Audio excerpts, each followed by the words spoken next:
Olá, a partir de agora você acompanha mais uma edição do programa Por Dentro do Judiciário, uma iniciativa do Tribunal de Justiça do Espírito Santo que leva até você assuntos de destaque no universo da Justiça Capixaba. O nosso assunto de hoje é guarda compartilhada. E aqui ao meu lado está a doutora Flávia Brandão, ela é advogada, especialista em direito de família e vai discutir com a gente esse assunto um pouquinho durante o nosso programa.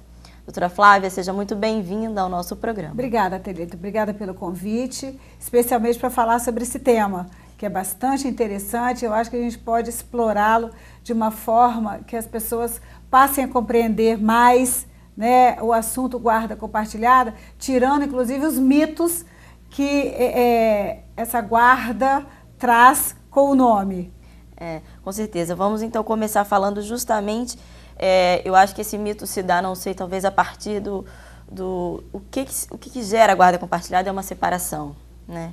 Que é um momento complicado na vida da família, mas a guarda compartilhada, ela é a solução para os filhos diante esse litígio no casamento, né? Que hoje em dia já está até comum, né? Então fala um pouquinho para a gente como chegar a essa decisão. Pois antes de falar sobre chegar à decisão, eu vou falar um pouquinho mais sobre isso que eu falei do mito. Guarda compartilhada hoje, Thalita, ela não é mais uma exceção. Guarda compartilhada, ela é uma regra, ela está na lei. Busca-se cada vez mais a harmonia nas relações familiares, seja ela dentro do casamento, seja após o divórcio.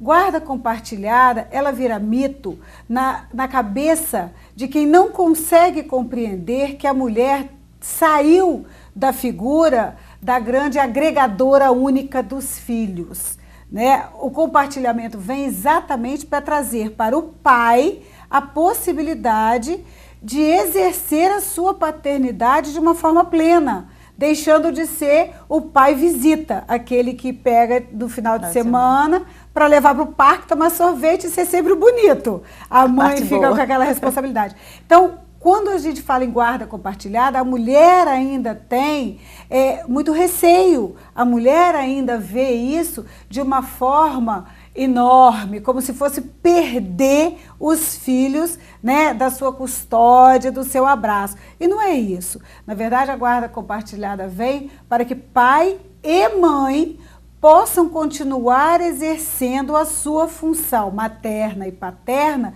de forma plena, dividindo a responsabilidade, dividindo os direitos, dividindo as obrigações para com seus filhos, como se dentro de casa estivessem numa troca de relacionamento parental. Eles deixam, o homem e a mulher deixa de ser um casal conjugal, né, homem e mulher, para ser um casal parental, pai e mãe, no seu exercício pleno. Então, é para isso que vem a guarda compartilhada, para se buscar essa união efetiva do homem e da mulher na sua função materna e paterna. E isso só vem trazer benefício para os filhos, porque saem de uma disputa, saem da ideia de que a casa da mãe é a sua casa, mas a do pai é o hotel que eles vão passar. Não, o filho passa a ter a casa da mãe, a casa do pai é sua casa. Então, essa agregação familiar é que vem a partir da guarda compartilhada. Entendi. E, em geral, como que os filhos lidam com essa situação? No primeiro momento, talvez isso seja um baque devido à separação, mas depois, com essa solução, acho que isso fica melhor para eles? Pois é, Thalita, assim, com o passar dos anos, a gente vai aprendendo muito com cada história jurídica e cada separação que a gente vivencia. A criança, ela sente muito a separação dos pais. Ela sente mais ainda um litígio entre os pais. Mas um compartilhamento, um exercício pleno dessa paternidade para lá, para cá, de forma livre e tranquila, as crianças lidam muito bem. Se elas veem que os pais conseguem seguir a vida de forma tranquila, elas caminham tranquilas nesse meio. Então, o nome guarda compartilhada para a criança, ela não sabe que ela está vivenciando uma guarda compartilhada. Ela sabe que ela está vivenciando o pai e a mãe de forma harmoniosa. É o pai ratificando o que a mãe faz, é a mãe ratificando o que o pai faz, é uma troca, né, de convivência. A criança lida muito bem com isso. Ok. E a utilização de mediação em casos de família é uma boa estratégia para definir o futuro das partes, dos envolvidos? É fundamental. A mediação hoje, a gente não pensa mais o direito de família, a gente não pensa mais situações jurídicas envolvendo famílias, seja em guarda ou seja em qualquer uma outra circunstância, sem haver uma possível mediação. O nosso judiciário aqui não possui efetivamente um núcleo de mediação, em alguns estados, né, da nossa federação nós temos, nós aqui não temos, mas os próprios juízes, né, a área interdisciplinar está buscando meios de trazer a mediação. No dia a dia da advocacia, nós não conseguimos ver um escritório, né, aí eu vou dizer pelo lado da advocacia, um escritório que se proponha efetivamente a fazer o direito de família na sua plenitude, que não tenha uma área ou um profissional que lide com a mediação. É obrigatório praticamente que isso exista. Ok. Então a guarda compartilhada, ela não pode ser imposta judicialmente? Pode. Ela pode, a lei permite que assim aconteça, porque nós temos vários fatores que podem levar ao litígio. Até o que eu falei, o receio da mãe de perder a sua situação de custódia absoluta do filho. A gente vem de uma raiz onde a mãe sempre foi a que cuida, a que guarda e o pai o que paga. Né? A gente vem disso. Então, essa está muito incrustado na mulher, essa ideia. Então, às vezes, a gente precisa do judiciário dizer para essas pessoas que a guarda compartilhada ali, naquela família, é a solução. Então, ela vai ser imposta e dá certo. E no final dá certo. Né? A gente ainda tem a situação de litígio na guarda compartilhada. Em geral, essa decisão, ela pode ocorrer, então, antes da audiência? A família decidir, já chega lá com tudo decidido? Pode, aí é o consenso do casal. A mediação pode levar a isso, né? A conversa, ou o próprio casal já ser predisposto a ter a guarda compartilhada dos seus filhos. Aí o judiciário vai meramente homologar a decisão desse casal. Ele não vai dizer que ele vai homologar aquilo que se leva até ele, que é a melhor forma, né, na verdade. Vamos falar um pouquinho do dia a dia do advogado que lida com a família, com famílias e com direito de família. Chega uma situação para você, como lidar? Qual é o papel fundamental? O que é primordial que o advogado tem que ter para tratar com aquela situação? Thalita, no dia a dia a gente tem situações e situações. Eu sempre digo, antes de tudo, quem se propõe a ter uma advocacia de família, antes de tudo, tem que ter um bom ouvido, mais que tudo. Um bom ouvido, não ter preconceito de absolutamente nada, não ser preso. Não pode, de jeito nenhum, ser preso à letra fria da lei, porque a partir do conflito que nos é dado, é que nós vamos ter que saber lidar com ele. E às vezes não, 100% das vezes, as pessoas chegam com seu emocional a zero. Então, cabe a nós, a partir da oitiva, a partir do primeiro contato, estabelecer a forma de trabalho. E às vezes aquilo que se parece, num primeiro momento, um grande problema, no final é um grande acordo. E aí a gente tem que saber lidar para levar a mediação e o final. Mas grande parte também a gente não consegue, a gente parte para o litígio, a gente tem que saber lidar e tem que saber instruir ao nosso cliente como lidar emocionalmente com esse processo doloroso, emocionalmente doloroso, que vem pela frente. Doutora, tem uma situação que é a alienação parental.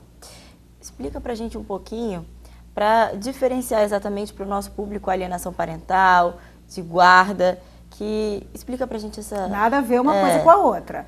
Guarda é o exercício da paternidade pelo pai e pela mãe da melhor forma que couber a essa família. A alienação parental, ela é a interferência pessoal de um genitor ou daquele que tem um poder de ascensão sobre a criança contra o outro, implantando na criança situações dolorosas, afastando, implantando memórias falsas na criança, desfazendo do outro genitor.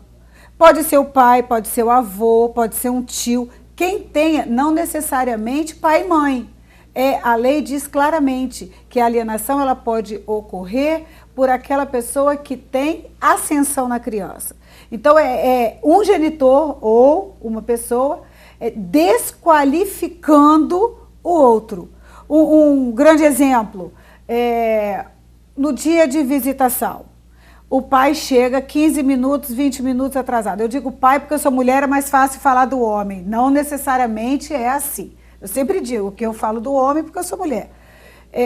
Chega 20 minutos. Nesses 20 minutos que o pai atrasou, a mãe começa, tá vendo? Seu pai não tem responsabilidade, seu pai é isso, seu pai é aquilo. Quando o pai chega, a criança está totalmente armada com essas ideias que a mãe implantou contra o outro.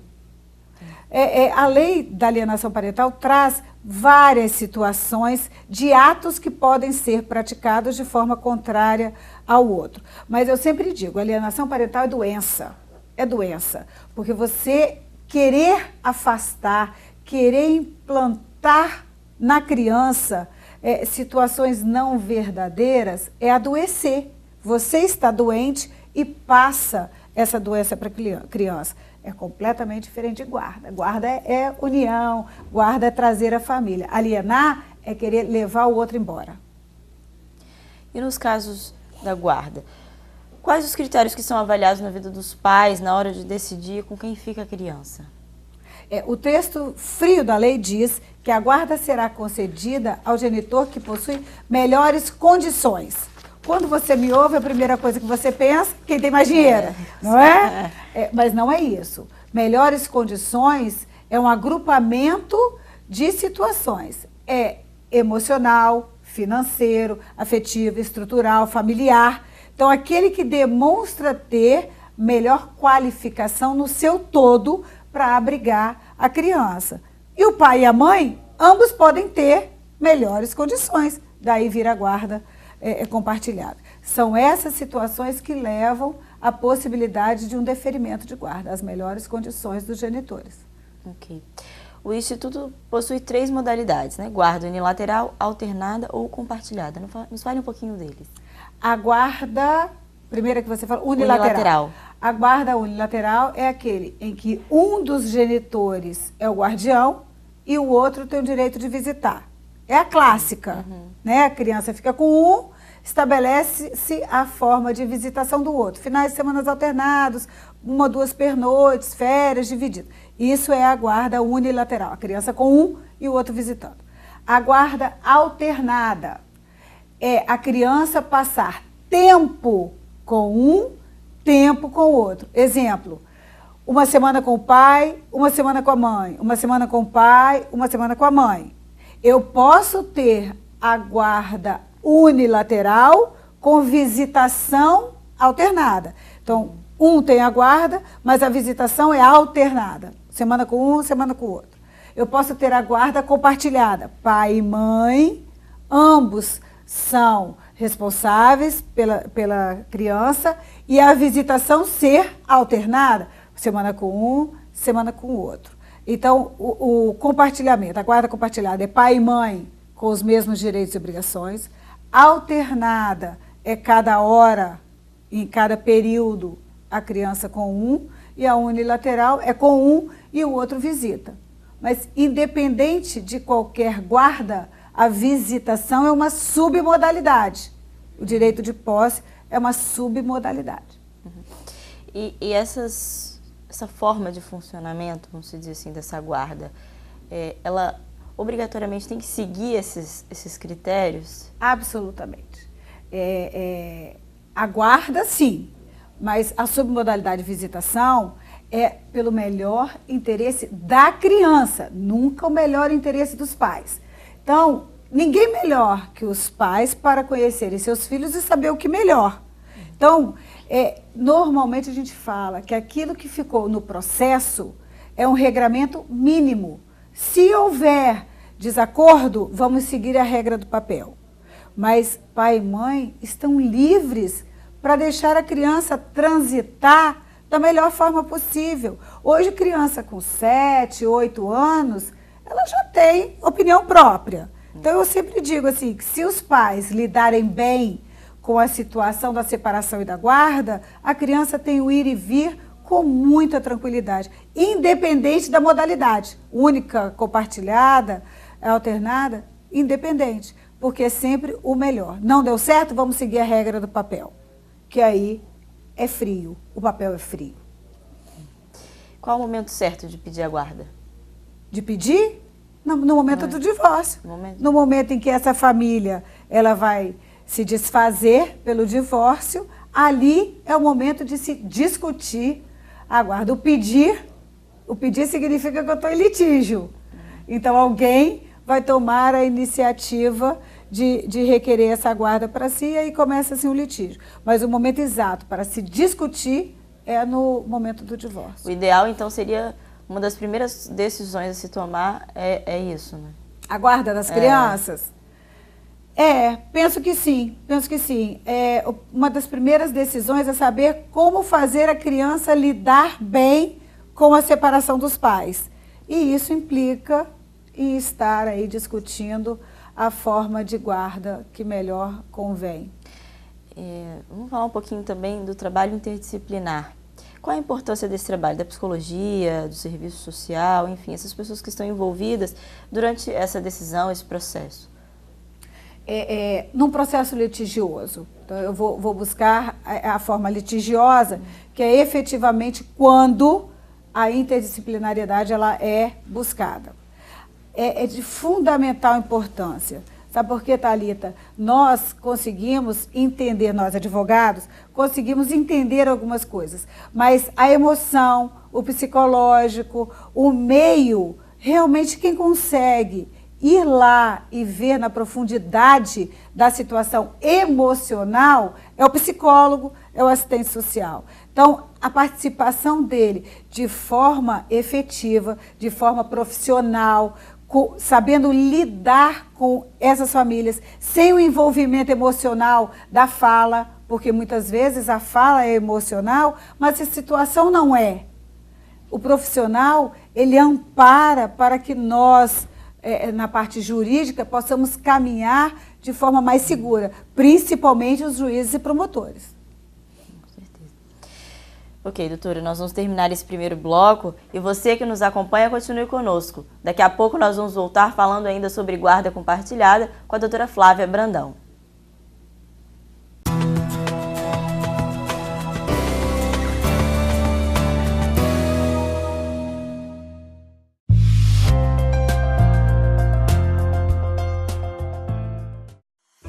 Já pensou em dedicar seu tempo livre dando alegria a uma criança que espera por adoção? Através do programa Apadrinhamento Afetivo, você pode ser o padrinho ou a madrinha que vai levar a criança para passear, tomar um sorvete. Com simples gestos, você proporciona convivência familiar a quem vive em abrigos. Saiba mais, ligue 3334 2729.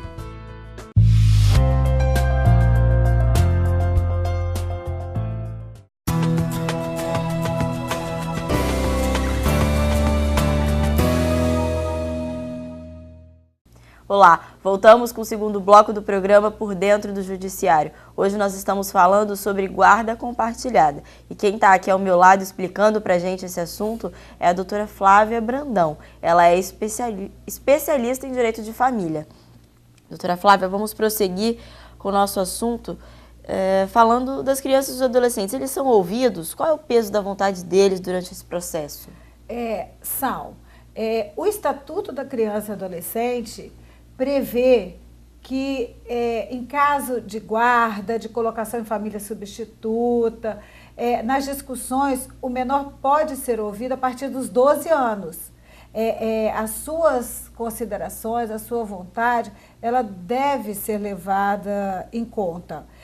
Sabe quando eu particularmente acho sempre que a criança deve ser ouvida? A partir de 8, 9 anos em algumas situações, principalmente em disputa de guarda do pai e da mãe.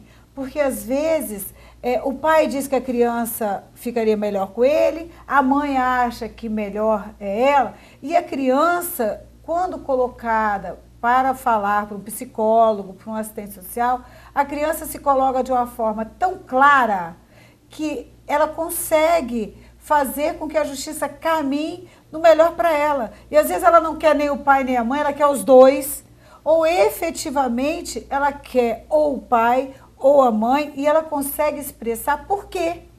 Ali ela tem mais conforto emocional, ali ela tem uma capacidade de estar no seu meio social.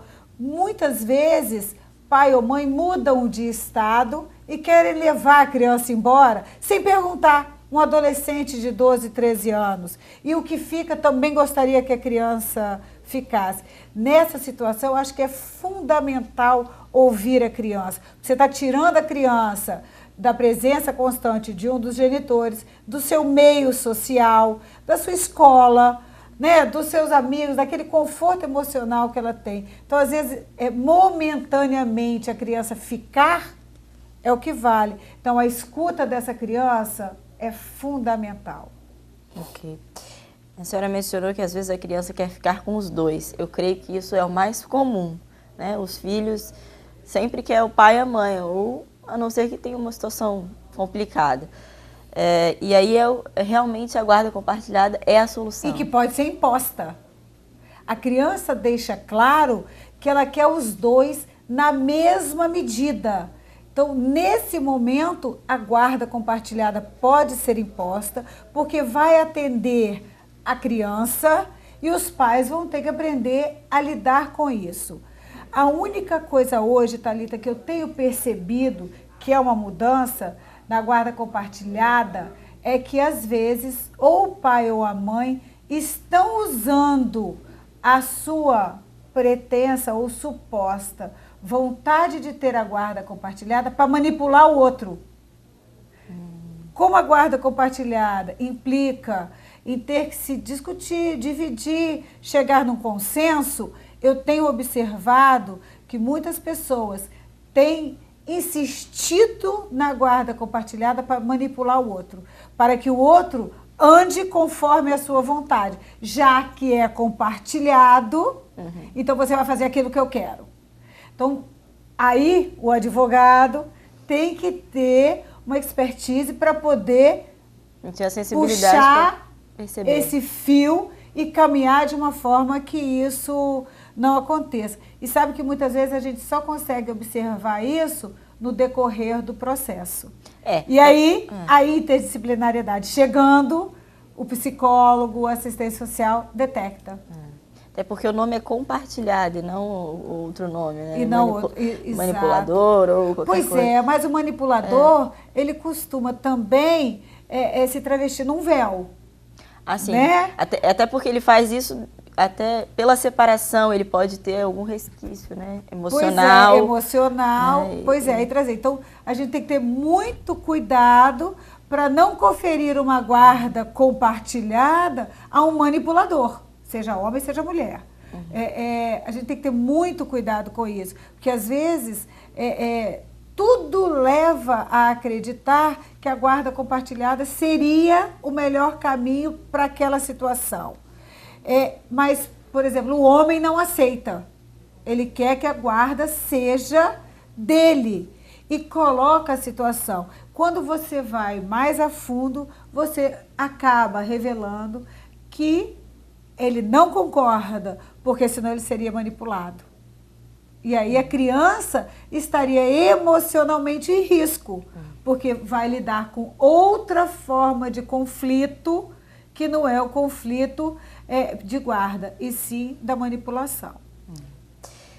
E existe um acompanhamento da justiça para saber como que está a guarda compartilhada, se está tudo bem? Fica a critério da família? É a família. A justiça é fria, nem teria condição de acompanhar cada família após o deferimento de uma guarda para saber se aquilo foi o melhor. Cada família vai caminhando dentro, né, da sua situação. Se é consensual, menos ainda, porque o judiciário é homologador de vontade. Se é litigioso, o judiciário acompanha até a decisão final. Ele acompanha. A partir daí, é cada família vivendo a sua situação.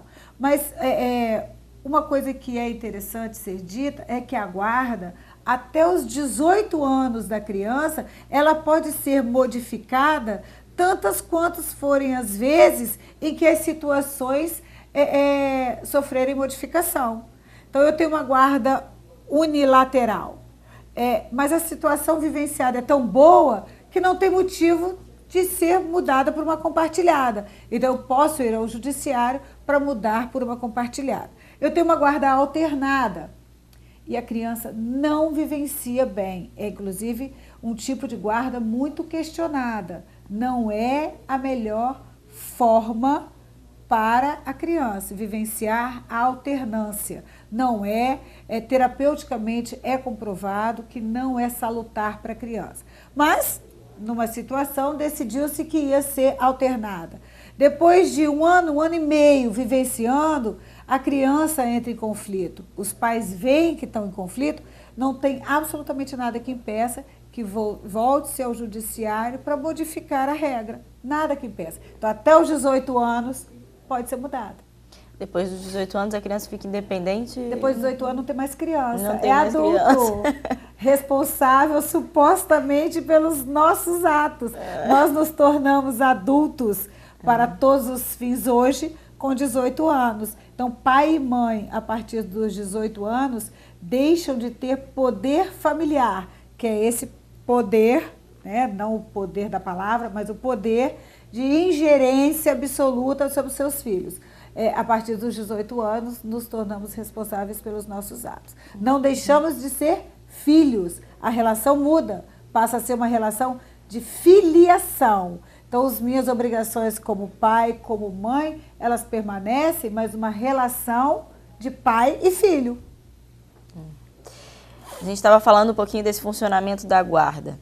Isso aí, ele fica a critério da justiça ou a família pode definir? Pode, a gente está falando isso, né, por várias vezes. A família deve decidir, não é pode. A família deve decidir. Processo é frio. Você pedir a um terceiro que não conhece a sua vida, que não conhece a sua família, que não sabe o que é melhor para os seus filhos, que coloque o dedo e diga, a partir de agora, a sua família, os seus filhos serão submetidos a isso. Isso deveria ser a última opção para os casais em situação de divórcio. Devia ser a última. Deixar que o estranho, que é o poder juiz, o poder judiciário, decida sobre a vida. Mas, se não tem jeito, é onde a gente vivencia o litígio no nosso dia a dia. Ok. Como fica a questão financeira? A pensão, divisão de gastos, isso é estipulado na justiça ou... também? Hoje, uma das nossas maiores discussões, eu digo que é uma das mais difíceis. Eu brinco sempre, lidar com guarda é muito difícil, lidar com divórcio, mas lidar com pensão é mais difícil. Porque é um grande engano que as pessoas têm dentro do mito da guarda compartilhada. Que compartilhou, não precisa pagar. Isso não existe. Os gastos fixos, eles não modificam pelo fato da criança estar compartilhando a vida com o pai e a mãe. Escola, plano de saúde, o dia a dia, essas despesas fixas. Natação, balé, natação, futebol, eles existem da mesma forma. Então, a pensão alimentícia, ela tem que ser calculada dentro da necessidade da criança, da possibilidade do pai e da mãe, na proporcionalidade dos seus vencimentos. Quem ganha mais, paga mais, quem ganha menos, paga menos, quem ganha igual, paga igual. Mas o compartilhamento não vai implicar em deixar de pagar. Pode-se rediscutir valores? Deve-se. Por quê? Se a criança está compartilhando e ela está efetivamente dividindo o seu tempo no ir e vir na casa do pai e da mãe, o pai vai ter um gasto maior, vai precisar ter uma empregada dentro de casa, o seu supermercado vai ser aumentado? Sim, então, supostamente, a mãe paga a comida aqui, o pai paga a comida ali. Então, o pai não teria que contribuir para a alimentação aqui, porque ele está fazendo a alimentação. São pequenas modificações no dia a dia, porque o grosso não muda. Então, para a gente entender, porque em geral, assim, o que é mais conhecido é o pai pagar a pensão, né? Mas dentro do nosso movimento histórico de guarda, fica com a filha, com a mãe, o pai paga a pensão, sim. Sim. Assim, no comum que a gente vem vivendo. Mas aí, então, nesse caso, seria o pai e a mãe, eles dão pensão? Mas o pai e a mãe, eles dão pensão, independente. Pois é, esse entendimento... A pensão não seria esse 10%, o entendimento de que pai paga pensão, paga na proporcionalidade da necessidade. Porque a mãe também, quando eu faço o cálculo de uma pensão alimentícia, eu não levo em consideração que a criança gasta 10 e o pai vai pagar 10. Eu levo em consideração que a criança gasta 10, a mãe vai pagar X, o pai vai pagar X. Então, isso é um mito dizer que o homem paga tudo, o homem faz o gasto. Eventualmente, sim. Quando a mãe não trabalha, não tem condição, na proporcionalidade é 100 contra 0. Mas pai e mãe sempre pagam pensão. É a proporcionalidade que modifica a situação de cada casal e cada filho. E a situação quando os pais não têm condição de assumir os filhos, nem a mãe, nem o pai, ou por vício, ou por estar preso, enfim, não tem condições emocionais. Como lidar nem física, nem emocional, nem estrutural. Isso é uma situação excepcional, são situações excepcionais, onde o judiciário vai ter que buscar uma família substituta. Aí, primeiro, tenta-se a família natural, que é buscar dentro dos parentes mais próximos, dentro daqueles que são mais próximos, alguém que possa se responsabilizar por essa criança, para que ela possa ter um meio saudável de vida. Crianças em conflito absurdo dentro da sua família, pai e mãe, elas podem ser retiradas, sim, quando se percebe que esses pais fazem mal à sua criança. Alienação parental é um caso assim, mais próximo do que nós estamos conversando, e já falamos sobre ele agora.